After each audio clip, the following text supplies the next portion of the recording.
አንድ እምነት ወይም ፍልስፍና ራሱን የሚገልጸው እንዴት ነው? ብዙ ጊዜ ጸጥታ በሰፈነበት ክፍል ውስጥ በተጻፉ መጻሕፍት ይመስለናል። እውነቱ ግን ከዚህ የተለየ ነው። በጣም የተለየ ነው። እምነቶች ማንነታቸውን የሚያጸኑት ከፍተኛ ተግዳሮች ሲገጥሟቸው፣ በመሰረታዊ ጥያቄዎች ሲናጡና ለሕልውናቸው መታገል ሲኖርባቸው ነው። ልክ ነው። ዛሬ የምናደርገውም ይህንን ነው። በእጃችን ላይ ባሉት ከፍሬዶር ጆሲ ጃኮብ የተዘጋጁ የትምህርት ቁሳቁሶችና ሌሎች ማስታወሻዎች ላይ ተመስርተን የክርስትናም መሰረታዊ የሆኑ አስተምሮች ወይም ዶግማዎች እንዴት በጦፈ ክርክርና ውይይት ውስጥ እንደተወለዱ በጥልቀት እንመለከታለን። እሺ፣ ለመጀመሪያ ያህል ዶግማ የሚለውን ቃል እንውሰድ።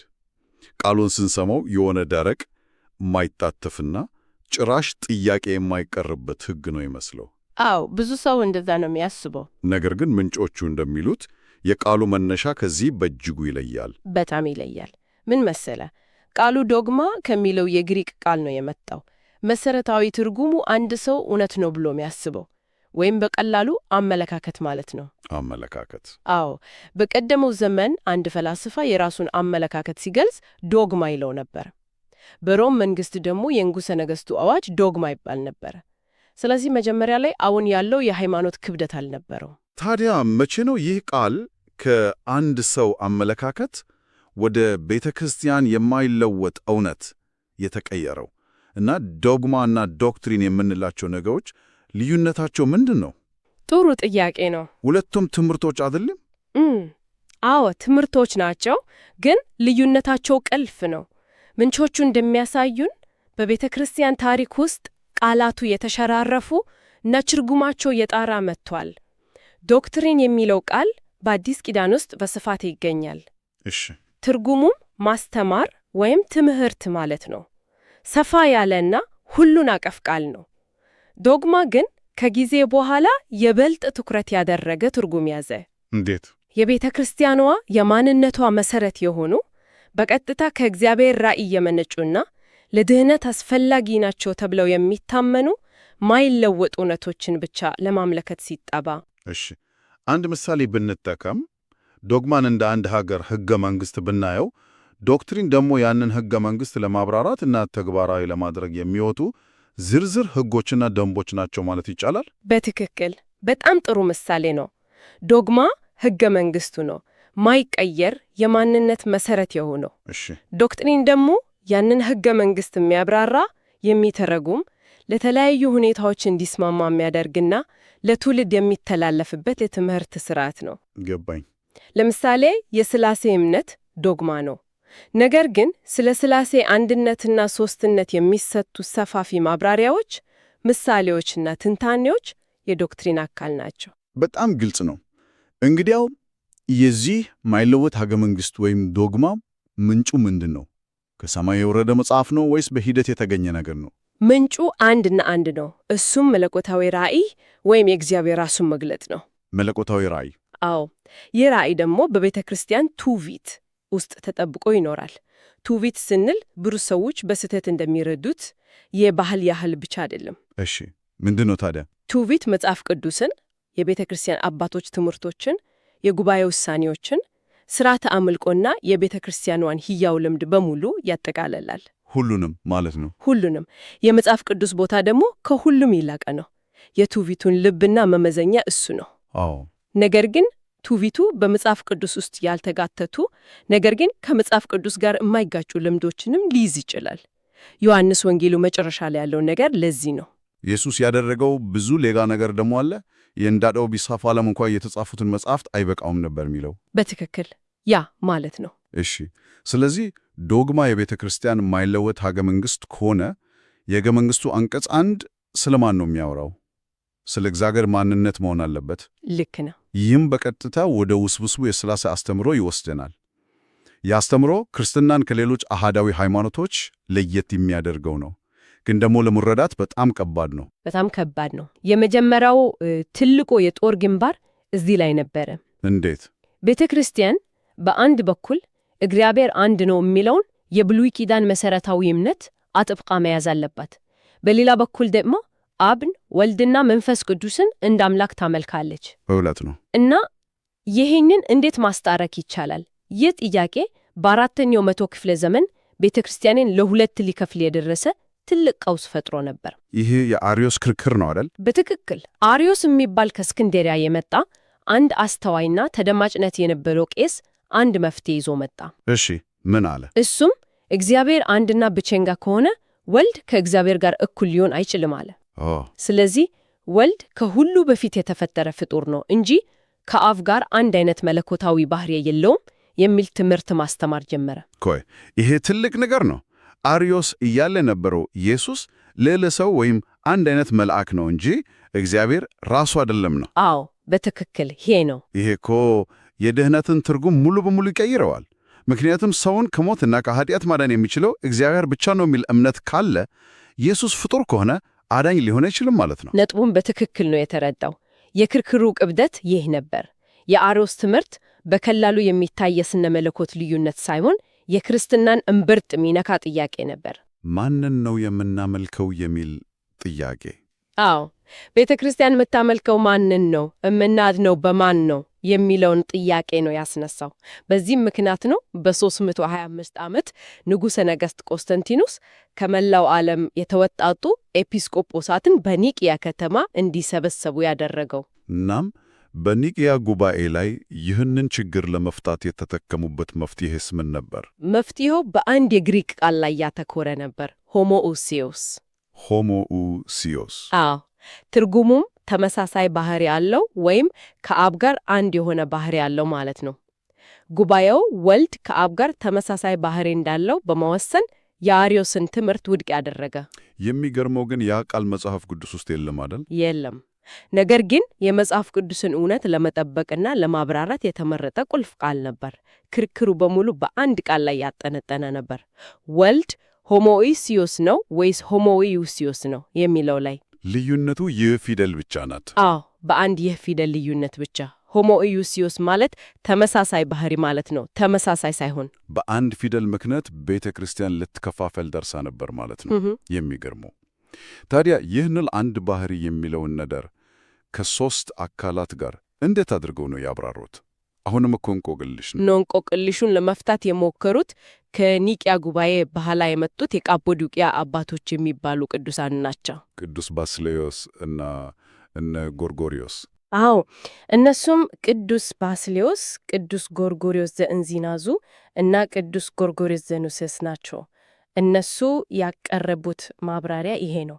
አንድ ኡሲያ እና ሶስት ሃይፖስታሲስ። አንድ ባህር፣ ሶስት አካላት። በትክክል። ይህንን ለመረዳት እነሱ የተጠቀሙበትን አንድ ምሳሌ ልስጥህ። ጴጥሮስን፣ ያዕቆብን እና ዮሐንስን አስብ። እሺ። ሶስቱም ተለያዩ፣ ራሳቸውን የቻሉ ግለሰቦች ናቸው። ጴጥሮስ ያዕቆብ አይደለም፣ ያዕቆብም ዮሐንስ አይደለም። ልክ ነው። ነገር ግን ሶስቱም የሚጋሩት አንድ ነገር አለ። እሱም የሰው ልጅ የመሆን ባህሪ ነው። አዎ፣ የሰውነት ባህሪ ያው ነው። እና ይህንን ምሳሌ ወደ እግዚአብሔር ማንነት ወሰዱት። አብ፣ ወልድ እና መንፈስ ቅዱስ ሶስት ተለያዩ አካላት ናቸው፣ ነገር ግን የሚጋሩት አንድ መለኮታዊ ባህሪው አሉ። በዚህ መንገድ የአንድነትንና የሶስትነትን ምስጢር ለማብራራት ሞክረዋል። ይሄ በጣም ይረዳል። ስለዚህ ቤተ ክርስቲያን የእግዚአብሔርን ማንነት በተመለከተ የተነሳውን ትልቅ ፈተና ከተወጣች ቀጣዩ የጦር ግንባር የት ሊሆን እንደሚችል መገመት አያዳግትም። የት? ወልድ ሙሉ በሙሉ አምላክ ነው ቃሉ። ያ አምላክ እንዴት ሙሉ በሙሉ ሰው ሊሆን ቻለ የሚለው ጥያቄ መነሳቱ አይቀርም። በትክክል። ይህም ወደ ክርስቶሎጂ ወይም ስለ ክርስቶስ ማንነት ወደሚያጠናው ክፍል ይወስደናል። በትክክል። አንድ ጥያቄ ሲመለስ ሌላ ጥያቄ ይፈጠራል። የክርስቶሎጂ ውይይት ማዕከል ደግሞ ሎጎስ ወይም ቃል የሚለው ጽንሰ ሐሳብ ነው።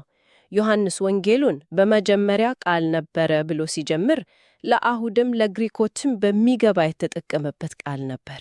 ይህ በምንጮች ውስጥ ሳነበው በጣም የገረመኝ ነገር ነው። ዮሐንስ ሎጎስ የሚለውን ቃል ሲጠቀም የግሪክ ፈላስፎች ለዘመናት ሲከራከሩበት የነበረን ጽንሰ ሐሳብ ወስዶ ሙሉ በሙሉ አዲስ ትርጉም ሰጥተው ማለት ነው። አዎ፣ ሙሉ በሙሉ ማለት ይቻላል። ፈላስፎቹ ሎጎስ ሲሉ ዓለምን የሚያንቀሳቀስ መለኮታዊ አእምሮ ወይም ሥርዓት ማለታቸው ነበረ። ዮሐንስ ግን መጥቶ ያ ለዘመናት ስትፈልጉት የነበረው ሎጎስ ሰው ሆኖ በመካከላችን አደረ፣ ስሙም ኢየሱስ ነው አለ። ይህ እኮ በጣም ደፋርና አብዮታዊ አስተሳሰብ ነው። በጣም ዮሐንስ የወሰደው የፍልስፍናን ጥያቄና የዕብራውያንን የእግዚአብሔር ቃል ጽንሰ ሐሳብ አጣምሮ ሁለቱም የሚጠቁሙት ወደ አንድ አካል ወደ ኢየሱስ ክርስቶስ መሆኑን ገለጸ። ግን ያ አዲስ ጥያቄ ፈጠረ። አዎ፣ ይህ ሎጎስ ወይም መለኮታዊው ቃል ከሰብአዊው ኢየሱስ ጋር የተገናኘው እንዴት ነው? ተዋህዶ ነው ወይስ አብሮ ማደር ነው? እናም እዚህ ላይ ነው የንስጥሮስ ክርክር የሚመጣው። አዎ፣ ንስጥሮስ የቁስጥንጥንያ ፓትርያርክ የነበረ ሲሆን የክርስቶስን መለኮታዊና ሰብአዊ ባህሪያት አጽንዖት ለመስጠት ሲሞክር ሁለቱም ባህሪያት ከልክ በላይ ለያያቸው። እሺ፣ የሱ ትምህርት ሲጠቀለል በክርስቶስ ውስጥ ሁለት ተለያዩ አካላት ያሉ ይመስል ነበር። አንዱ መለኮታዊው ልጅ፣ ሌላው ሰብአዊው ልጅ። እናም እነዚህ ሁለቱ በፍቃድ አንድ ሆነው ነው የሚኖሩት አለ። ኦኬ።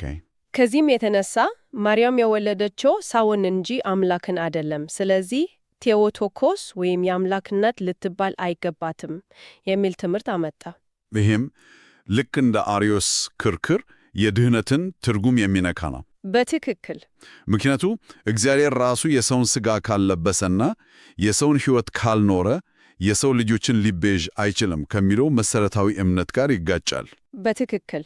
የንስጥሮስ ትምህርት ተቃዋሚ ሆኖ በግንባር ቀደምትነት የተነሳው የእስክንድርያው ፓትርያርክ ቅዱስ ቄርሎስ ነበር። የቅዱስ ቄርሎስ አስተምህሮ ምን ነበር? ቄርሎስ ያስተማረው ትምህርት አንድ የተዋሃደ የተገለጠ የእግዚአብሔር ቃል ባህሪ የሚል ነበር። አንድ የተዋሃደ ባህሪ። አዎ፣ ይህ ማለት ወልድ ከድንግል ማርያም ሥጋን ሲዋሃድ መለኮታዊ እና ሰብአዊ ባህሪያቱ ሳይከፋፈሉ፣ ሳይቀላቀሉ፣ ሳይለወጡ አንድ ሆነዋል ማለት ነው። ገባኝ። ስለዚህ ማርያም የወለደችው ሰውን ብቻ ሳይሆን ሥጋ የለበሰውን አምላክን ነው። ስለዚህ ቴዎቶኮስ መባሏ ትክክል ነው በማለት ተከራከረ። የኦሪየንታል ኦርቶዶክስ ቤተ ክርስቲያናት የኢትዮጵያንን ጨምሮ እስከ ዛሬ ድረስ የሚከተሉት ይህንን የቅዱስ ቄርሎስን አስተምህሮ ነው። ስለዚህ ከዚህ ሁሉ ውይይት ስነሳ የምንረዳው አንድ ትልቅ ነገር አለ።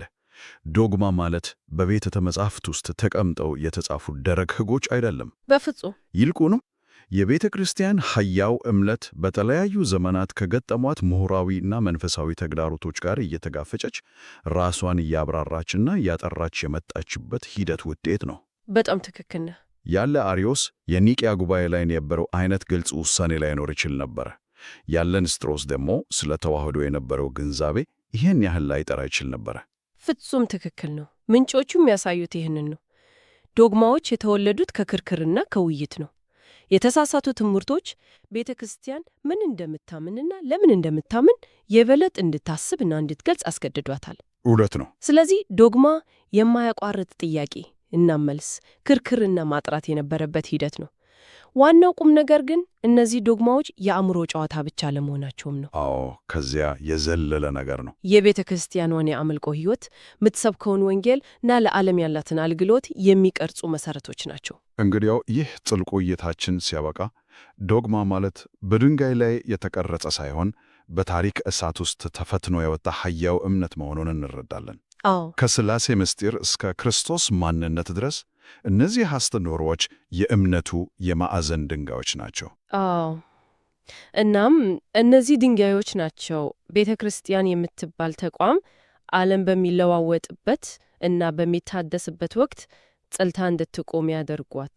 ምንጩ ላይ እንደተጠቀሰው ቤተ ክርስቲያን የሚመጣውን ዓለም በተስፋ ትጠብቃለች።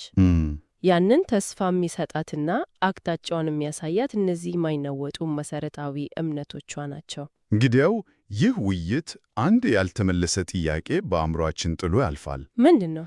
እነዚህ ስለ እግዚአብሔር ማንነት እና ስለ ድህነት ምንነት የተደረጉ ጥንታዊ ክርክሮች እና የተገኙት መልሶች ዛሬ ላለ አማኝ ምን ትርጉም አላቸው? ወሳኝ ጥያቄ ነው። በሌላ አነጋገር እነዚህ መሠረታዊ ዶግማዎች አንድ አማኝ የሚመጣውን ዓለም የተጠባበቀ በዚህኛው ዓለም ውስጥ የሚኖረውን የዕለት ተዕለት ሕይወትን የሚቀርጸው እንዴት ነው?